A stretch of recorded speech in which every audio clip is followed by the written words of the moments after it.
satu sebuah layanan yang ada di BK bagaimana bisa membimbing si peserta didiknya melalui kelas. Jadi per kelas tuh ada bimbingannya. Tujuannya untuk mengoptimalkan perkembangan buah dia. Jadi sesuai dengan tugas perkembangan peserta didik untuk usia remaja. Jadi remaja ini ada beberapa tugas perkembangannya yang harus dilalui.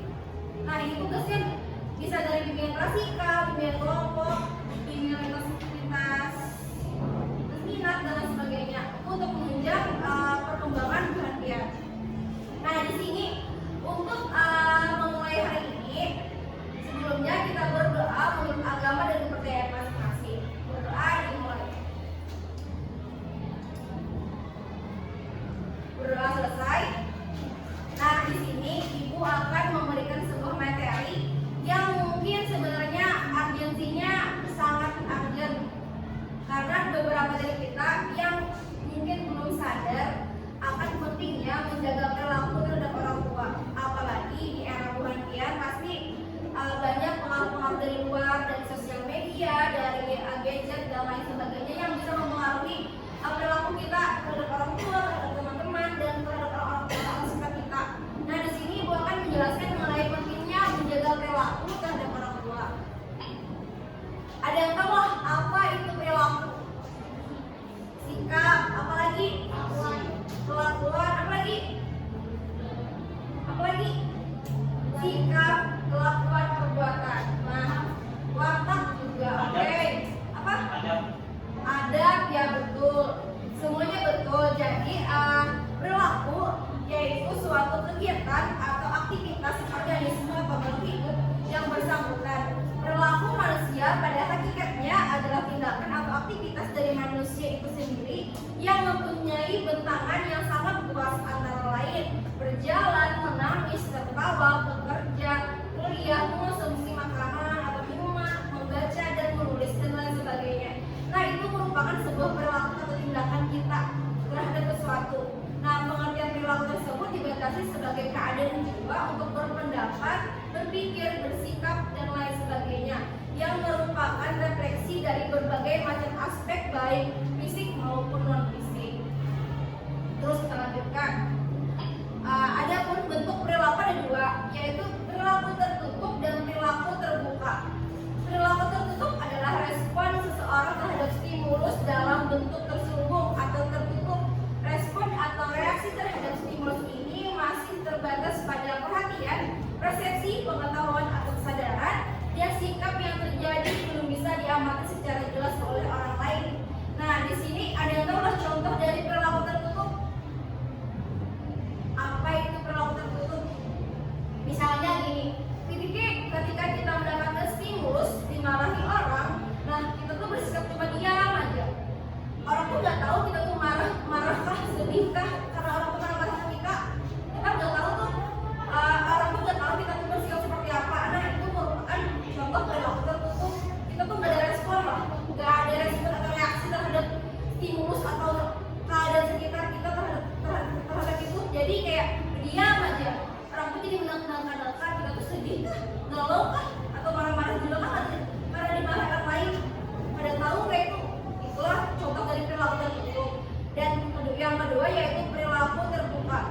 Perilaku terbuka adalah respon seseorang terhadap stimulus dalam bentuk tindakan nyata atau terbuka. Respon terhadap stimulus tersebut adalah sudah jelas dalam bentuk tindakan atau praktek.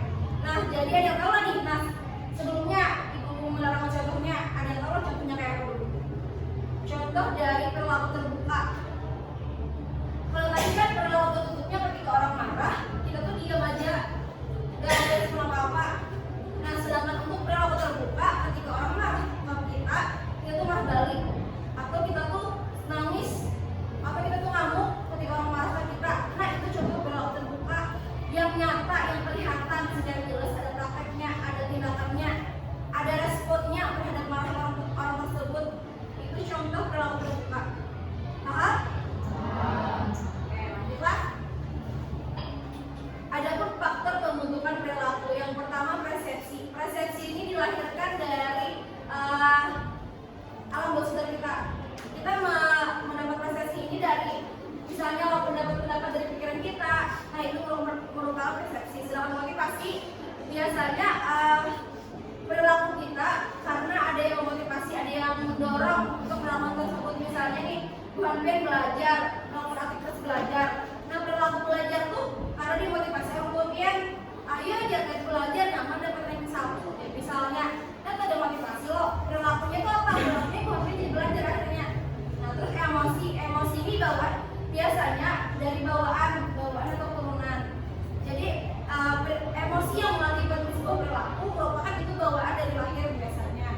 Dan ada lagi yang keempat yaitu proses faktornya belajar, yang mana biasanya kita bersikap atau berperilaku karena pengaruh lingkungan. Adanya proses belajar di lingkungan tersebut, misalnya lingkungan kita orang-orangnya pendiam aja, maka perilaku Tuhan di sana tuh pada akhirnya terbentuknya yaitu pendiam karena pola asuh atau kayak lingkungan Tuhan di rumah pendiam orangnya. Seandainya Tuhan lo di lingkungan Tuhan tuh orangnya tuh cerewet, pasti Tuhan tuh terbentuk perilakunya jadi orang cerewet juga.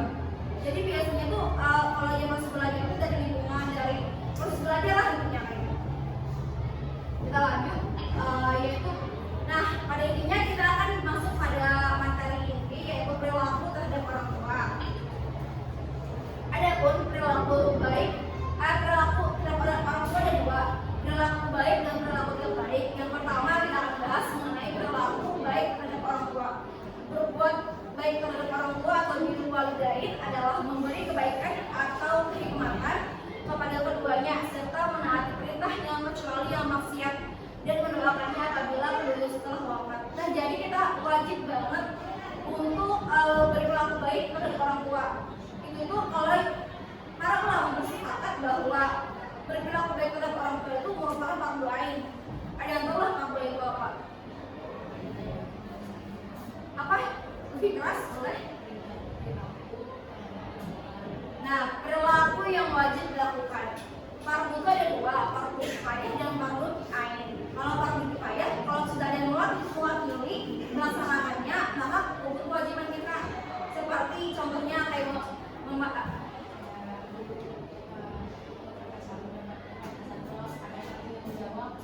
gugur ya, yang lainnya karena ada yang salamnya. Misalnya juga kayak menyelamatkan orang jenazah itu fardu kifayah juga. Nah, sedangkan fardu ain ini yang setiap orang, yang seluruh manusia, umat Islam khususnya wajib melakukannya.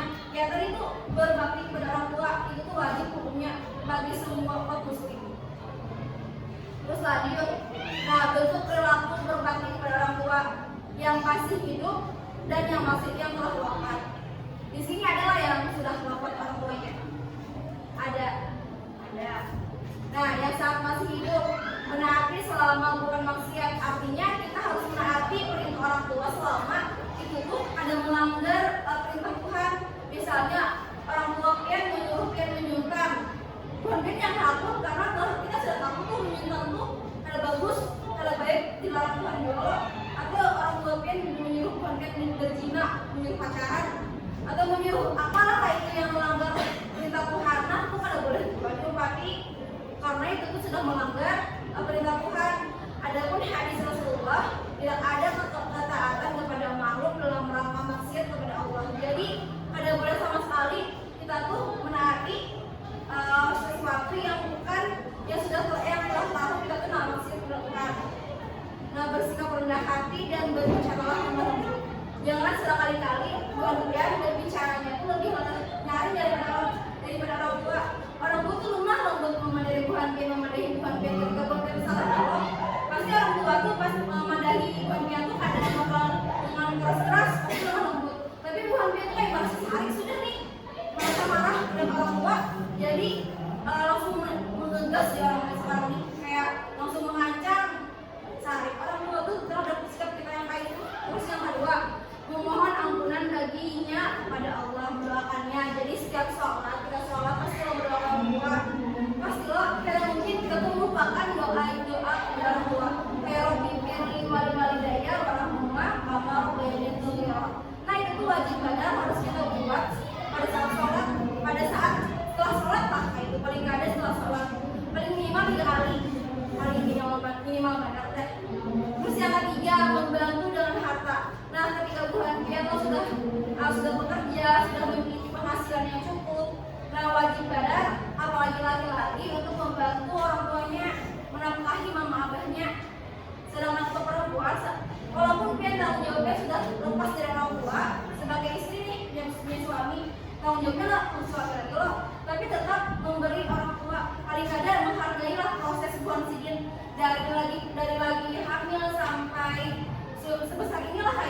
diongkosi, dibiayai sekolah apa segalanya, pasti harus kita balas budi lah paling kada.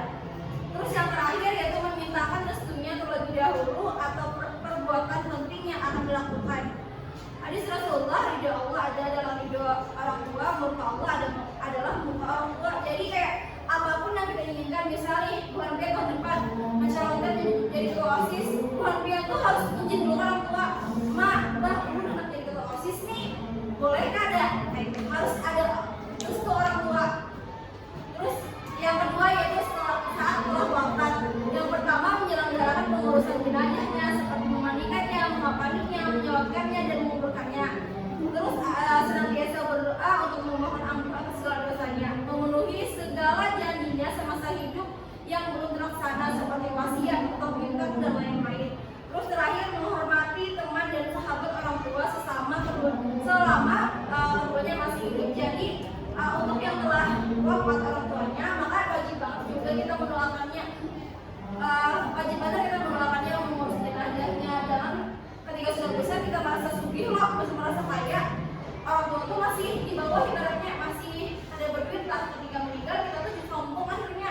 Ada mau ngurusin jenazah orang tua, malah menyuruh orang lain dan nah ya duitnya diurusnya orang tua, suruh orang lainnya jadi merusakan ya. Ada boleh kayak itu. Pokoknya jangan sampai kita tuh gara-gara punya duit nyuruh orangnya lagi ngurusin jenazah orang tua. Sebaiknya kalau kita bisa juga kita membantu kayak mengurusin aja. Walaupun kita bisa kita nyuruh orang juga nih ibaratnya mengurus jenazah orang tua kita ada di sana saat itu, ada membantu, mendampingi, memandikannya, menyolatkannya dan lain sebagainya. Terus selanjutnya perilaku yang tidak baik terhadap orang tua. Yang pertama menyakitinya baik berupa perkataan maupun perbuatan yang membuatnya sedih atau sakit hati. Yang kedua membangkang atau melawan permintaan atau perintahnya. Yang ketiga membentak atau mengharminya, tidak mengurusnya, bermuka masam dan cemburu, merendahkannya dan menghinanya. Memerintah orang tua dengan seenaknya seperti menyuruh mencuci pakaian, menyetrika dan menyiapkan makanan. Yang ketujuh mencermatkan nama baik orang tua atau menyebarkan kejelekannya di depan orang banyak. Yang terakhir yaitu malu mengaku orang tuanya. Sebagian orang merasa malu dengan keberadaan orang tua ketika status sosial dirinya meningkat.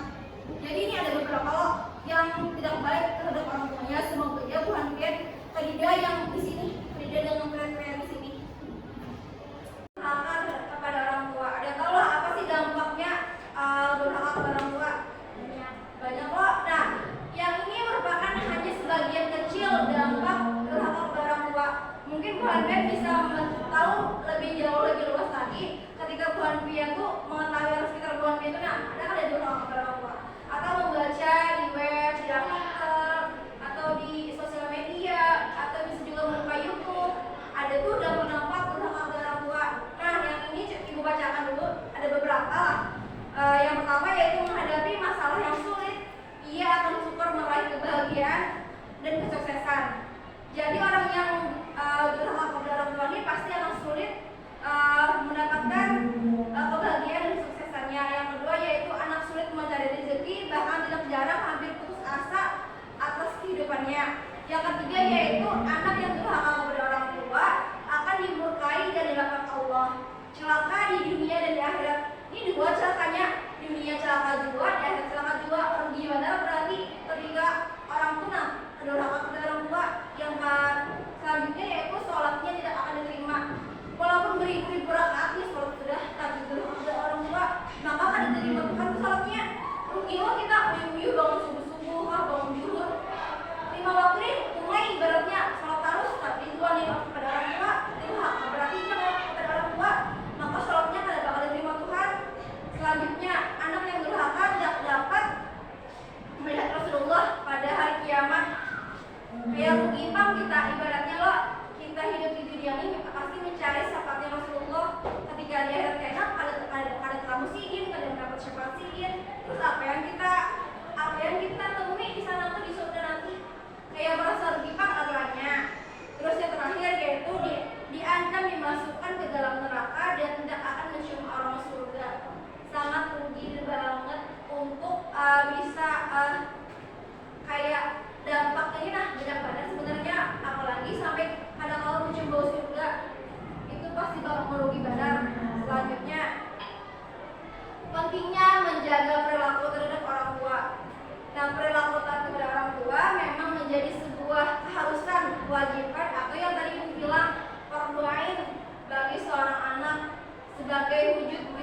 walidain.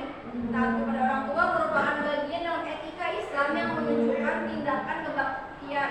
Para ulama telah bersepakat bahwa hukum taat dan patuh kepada orang tua adalah fardu ain. Nah, tadi yang dibilang saudara bahwa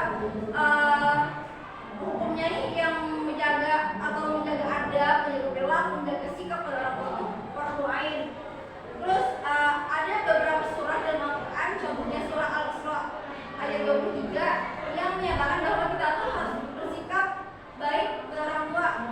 Setelah ini nah kemudian cari dia itu pasti banyak yang menerangkan bahwa kita tuh kada boleh durhaka kepada orang tua.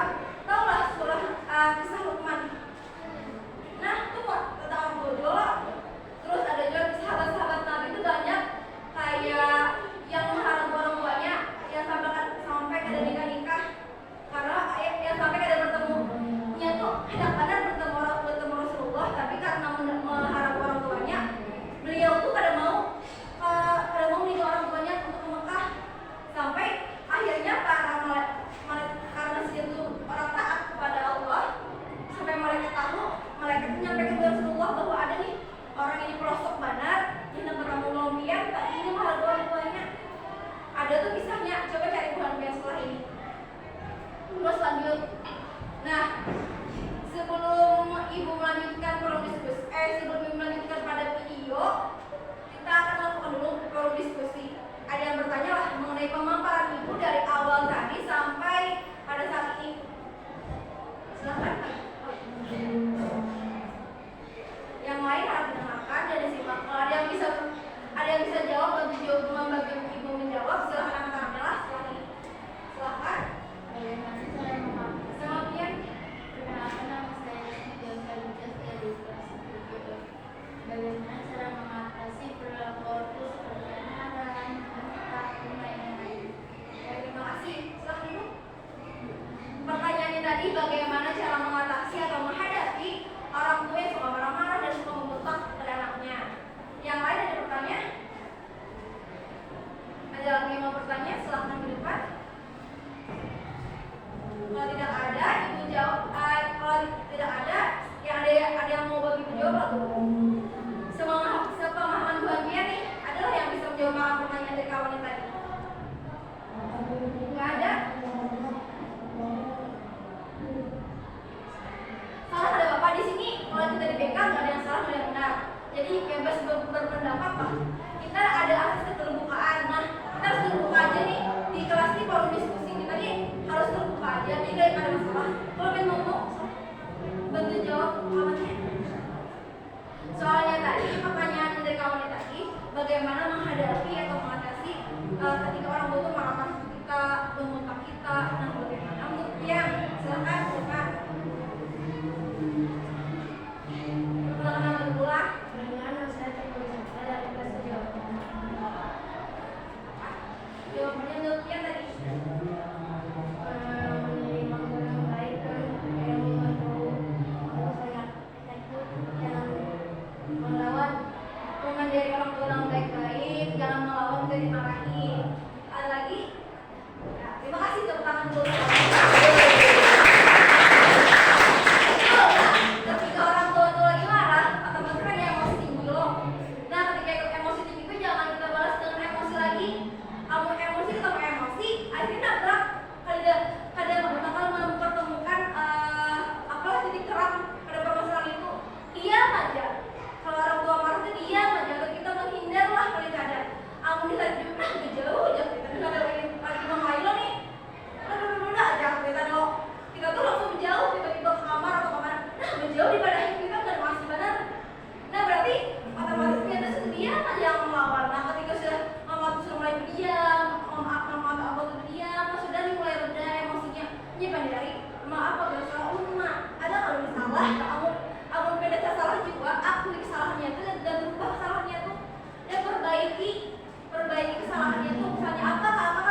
apapun benarkah, salahkah kita nih?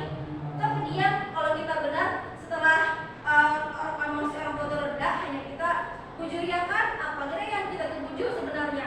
Namun kita salah, maka orang tua kita berarti mau minta maaf lah, atau baik hati nih.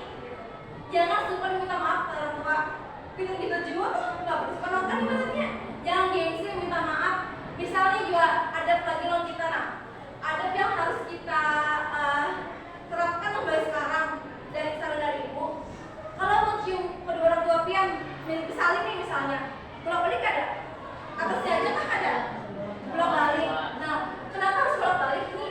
Kalau yang lain belum bolak balik, mulai sekarang kalau bisa bolak balik di sini habis ini, kalau bisa. Kenapa misalnya orang tua itu kalau bertahun tahun itu bolak balik? Karena yang tujuan itu apa ini? Bekerja. Bapak-bapak kan pakai dulu, nah pakai ini menghargai si dia lah. Dengan ucapin juga kayak ini, nah doakanlah ya. Kayak gitu jangan, misalnya saling loh, misalnya saling, mau doakanlah jadi. Jangan gengsi ucap itu, paham? Sekarang lah, karena ada pertanyaan lagi lah. Gak ada. Oke, kita lanjutkan lah. Ini ada sebuah video yang mungkin bakal menghargai, bisa menjadi contoh yang kita ambil hikmahnya, yang kita ambil kebaikannya dalam video tersebut. Apa sih makna yang disampaikan, pesan yang disampaikan di video tersebut? Simak baik-baik dan perhatikan baik-baik. Resapi dan mungkin ketika Tuhan biar meluap emosi apapun itu, marah, sedih, silahkan. Di sini kita terbuka, jangan sukar, jangan ada yang masih ditutupi.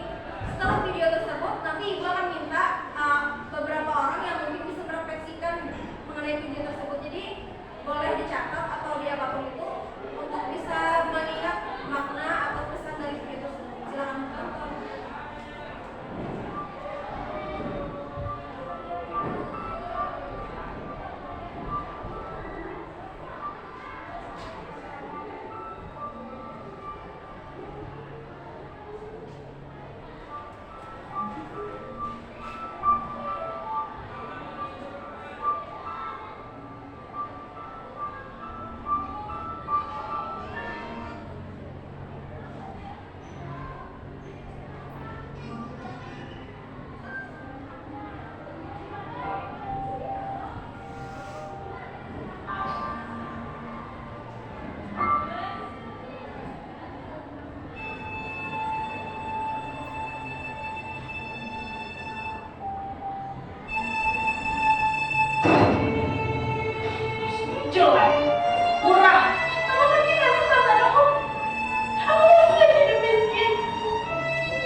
Kok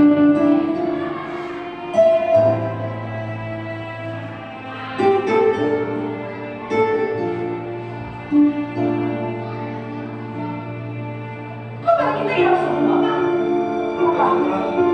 Apaan sih Bapak ini? Nggak bisa ngerti maksudnya?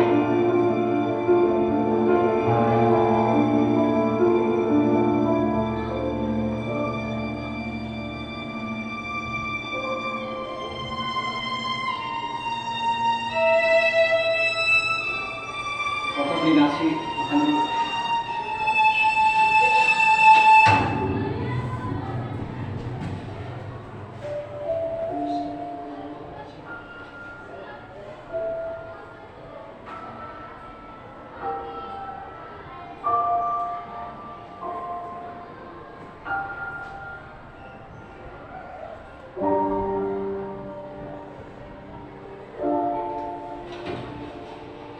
Berangkat, Pak?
bagian karena bulan aku tiba-tiba nangis aja tanpa takut. Tadi yang iya silakan. Arupi. Perkenalkan. Assalamualaikum warahmatullahi wabarakatuh. Perkenalkan, nama saya Agung Martina Sari dari kelas 7. Pesan yang saya ambil dari video selalu menyayangi orang tua kita, menghargai apa yang dia kerjakan. Terima kasih tepuk tangan dulu. Tapi yang pertama menghargai juga, terus jangan gengsi, terus tambahin seorang alumni jangan harus sering menyayangi orang tua kita dan harus menghargai pekerjaannya. Apapun pekerjaannya kita harus hargai yang ada. Yang penting halal, yang penting bisa mau kehidupan dia, menghidupi Tuhan dia, mencarikan makan, sama sekolah Tuhan ini pasti banyak. Pasti 30. Bahkan tuh ibunya yang PPL ini sampai masih cabutan dulu ibunya karena cuma makan aja. Terus ada lagi lah yang mau disampaikan. Putranya. Yang lakiannya silakan. Yang mau disampaikan harus berani ngomong. Kita sambil belajar lah nih. Kenapa ibu? Alasannya kenapa ibu menyuruh keluarga ke depan? Biar untuk depannya keluarga lebih percaya diri, bisa berbicara dari orang banyak. Siapa tahu nanti keluarga jadi ketua OSIS atau ketua-ketua yang lain, ketua UKM, ketua ekstrakurikuler. Kan harus berani berbicara dengan orang banyak. Harus belajar. Silakan. Kalau mau? Ayo. Yang tadi nah yang cowoknya mungkin nangis banget Iya, yang nangis Silakan. tarik ke muka. Sampai Silakan. bercerita pada iya. Tepuk tangan.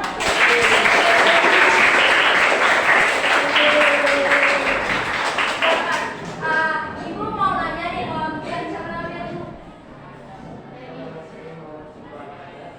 Karena sebagai karena Ciko, Ciko.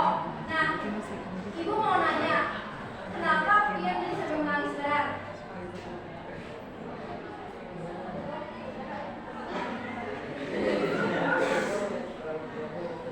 Suaranya.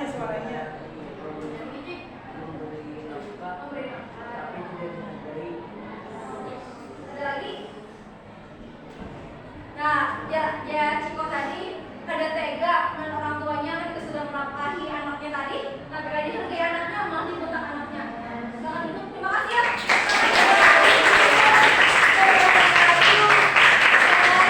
Ada lagi lah yang mau berani maju. Kita sambil belajar berbicara. Silakan.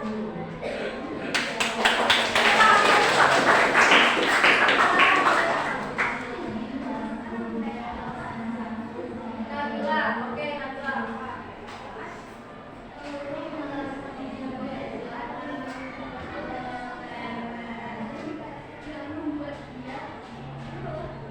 Ada lagi? Jangan membuat hati, jangan durhaka, selalu menghargai orang tua. Oke, terima kasih buat.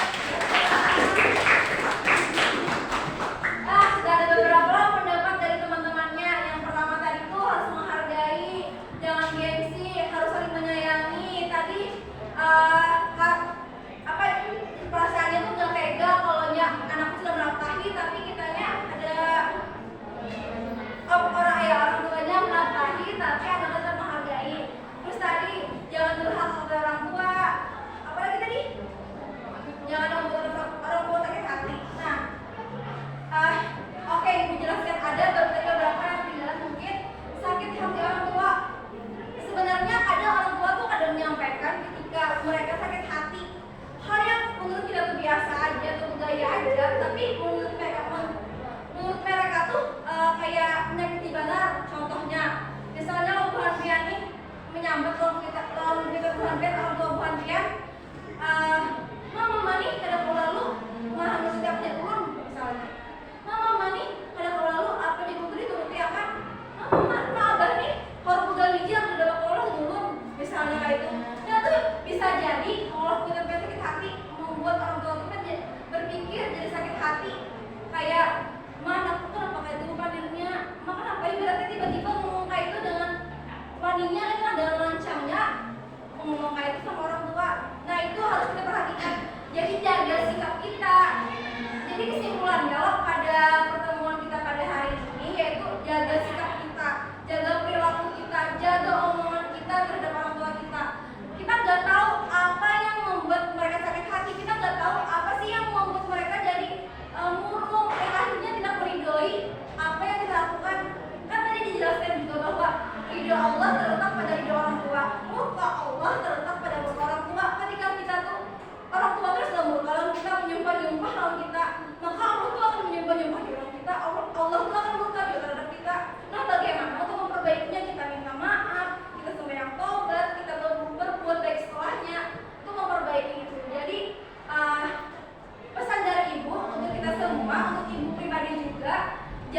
sikap kita, jaga